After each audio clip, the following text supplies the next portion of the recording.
आप सभी को जय श्री कृष्णा। आज हम एक नया प्रसंग सुनेंगे। उन दिनों इंग्लैंड में लोग तलवार बांधे घूमा करते और द्वंद्व युद्ध से इनकार करना बहुत बड़ी कायरता समझी जाती।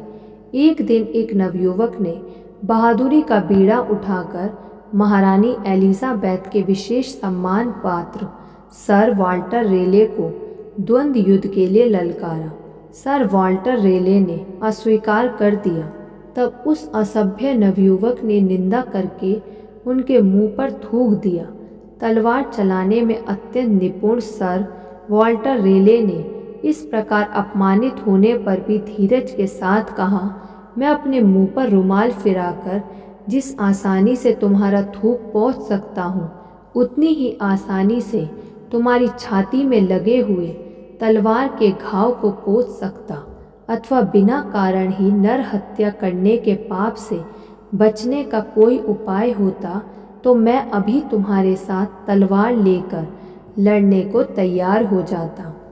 अगला प्रसंग। एक सज्जन बड़े ही दानी थे। उनका हाथ सदा ही ऊंचा रहता था, परंतु वे किसी को और नज़र उठाकर देखते नहीं थे। एक दिन किसी ने उनसे कहा, आप इतना देते हैं पर आंखें नीची क्यों रखते हैं?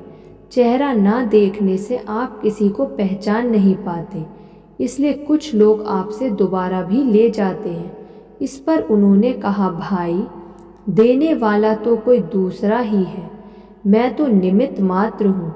लोग मुझे दाता कहते हैं, इसलिए शर्म के मारे मैं आंखें ऊंची नहीं कर सकता। अगला प्रसंग। एक धनी व्यापारी मुसाफिरी में रात बिताने के लिए किसी छोटे गांव में एक गरीब की झोपड़ी में ठहरा। वहां से जाते समय वह अपनी सोने की मोहरों की थैली वहीं भूल गया। 3 महीने बाद वही व्यापारी फिर उसी रास्ते जा रहा था। देव संयोग से उसी गांव में रात हुई और वह उसी गरीब के घर जाकर ठहरा। मोहरों की थैली रास्ते में कहाँ गिरी थी, इसका उसे कुछ भी पता नहीं था, इसलिए उसने उस थैली की तो आशा ही छोड़ दी थी।